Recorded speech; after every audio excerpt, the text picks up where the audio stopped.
Planuokite iš anksto.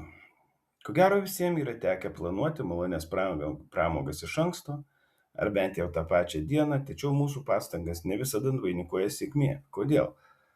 Nes jei esame nusiminę ar pavargę, tiesiog nesugebame mąstyti kūrybiškai. Ateities planus kurkite tuomet, kai būsite puikiai nusteikęs. Jei prieš imdamasis darbo neturėsite ūpo, jį baigęs pailsėjusite kur kas geriau. Ką įdomaus su šeima ar draugais galėtumėte nuveikti per artimiausius savaitės ar mėnesius? Užsirašykite savo mintis.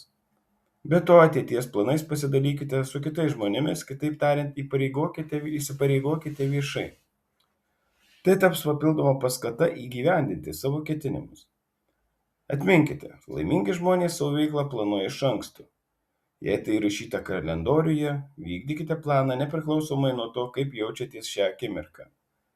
Ką dar galėtumėte įrašyti į tuščius kalendoriaus lapelius? Kaskart, kai nuplėšiate kalendoriaus lapelį, atrandate naują plotą naujoms mintim ir pasiekimams.